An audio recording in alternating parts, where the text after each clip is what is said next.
parlais de l'assassin. Maintenant, l'assassin, s'implante tout doucement ici. T'aurais quelque chose à dire au niveau de l'assassin, au niveau des droits et au niveau de la vidéo? En fait, je sais pas trop où ça en est aujourd'hui au niveau de s'il y a eu de l'évolution par rapport à aux droits de diffusion d'images, à l'image, etc. Puis, bah oui, qu'on soit protégé comme partout. Mais le problème, enfin moi, d'après ce que j'ai compris, même là-bas, même à Montréal, c'est que de toute façon, même les chaînes de télévision aimeraient diffuser des courts-métrages, mais ça leur fait trop de perte d'argent. Donc voilà, et ils veulent pas payer des droits de diffusion pour des courts-métrages, quoi. Donc c'est la même galère qu'ici. Mais en tout cas, Internet est un média qui fonctionne super bien pour ça. Donc si au moins sur Internet, ils pouvaient faire qu'on touche un peu quand on est diffusé, voilà, ça ce serait quand même bien. Ils ont une alternative à la télé Les médias, Internet, c'est ça. Enfin, Internet et le cinéma, parce qu'ils ont plusieurs festivals dans l'année, dont 2 qui sont vraiment énormes. Et il y en a un qui s'appelle le festival Transacour, qui, moi j'y suis allée, j'ai trouvé ça hallucinant. Il y a vraiment un public monstrueux pour les courts-métrages à Montréal. La salle, il y avait, je sais pas, 10 000 places dedans, elle était remplie. Les gens étaient assis sur les escaliers, sur les montants, enfin, partout ils pouvaient poser leurs fesses, ils s'asseyaient. Et ils ont adoré ça, quoi. Donc il y a un public, mais c'est sûr qu'on ne gagne pas sa vie en faisant des courts-métrages. Les courts-métrages, c'est une carte de visite pour rencontrer des gens, pour discuter avec des producteurs, et puis que si toi tu as un long-métrage à leur proposer, c'est plus simple. Mais c'est pas un boulot où tu vas gagner de l'argent. Tu vas en perdre. Alors, au pire, tu récupères ce que tu as un peu donné. Voilà, c'est partout, dans le monde entier. Non, nous ici, on est encore limité au court-métrage. Ici, on n'a pas encore. On n'y va vraiment pas très vite. Et puis il part du principe que la diffusion de courts-métrages, c'est comme ici, c'est comme partout dans le monde, c'est que c'est nous qui devrions les remercier. Ils n'ont pas à nous payer parce qu'ils diffusent nos trucs et ils nous vendent en même temps. Donc c'est des gentils. C'est ça. Et Canal, à moins que Canal, je pense, c'est les rares à payer des droits de diffusion sur les courts-métrages, mais voilà quoi, il faut Canal et Arte. Il faut être sélectionné par eux, puis il faut passer sur Canal et sur Arte.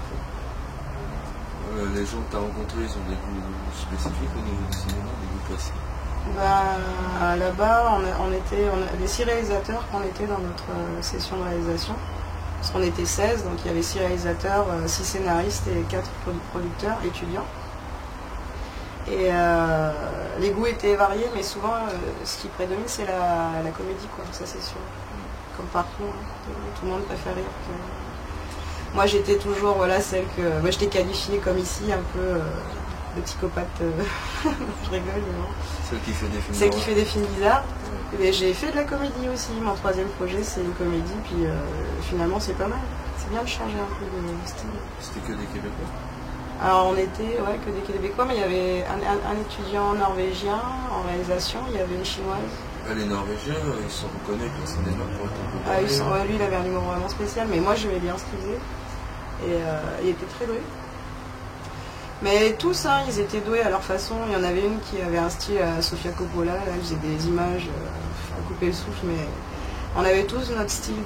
On avait tous des styles. Non, il y en avait une qui faisait. C'est la jolie réalisatrice qui était Caroline Monfaute. Elle est fan et on était tous inspirés de réa qu'on aimait bien. La plupart du temps, ça tournait vraiment autour des histoires d'amour, des comédies romantiques et des comédies tout court.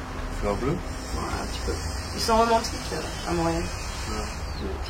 Et toi, on sait que tu l'es pas. Vas-y, donne-nous tes réalisateurs. Moi, mes réalisateurs préférés, Quentin Tarantino, Peter Jackson.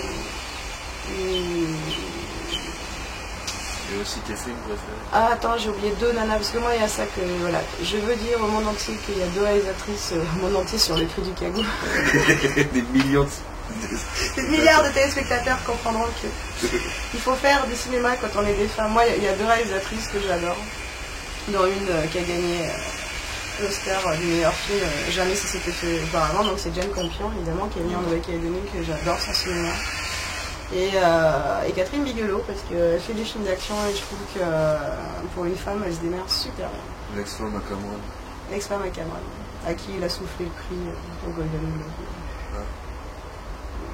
Qui a fait Aux frontières de l'aube. Ouais. Puis là, elle a fait un film qui s'appelle Des mineurs, qui est sur les démineurs en Irak et qui a l'air vraiment pas mal. Je l'ai pas vu, mais elle a l'air vraiment pas mal. Ouais, ça c'est. J'adore ces films. Donc voilà, puis j'aime bien les petits jeunes, genre le mec qui a fait Paranormal Activity, je sais pas qui c'est parce qu'il n'y a pas de générique, donc on peut pas savoir qui a réalisé ce film à part en allant sur internet, puis je l'ai pas fait. Donc lui je l'aime beaucoup, et celui qui a fait District 9, Neil, je sais pas comment il s'appelle, je connais pas, je connais Neil Blomkamp. Ouais. Et lui je trouve que pour un premier film, oh mon dieu, excellent.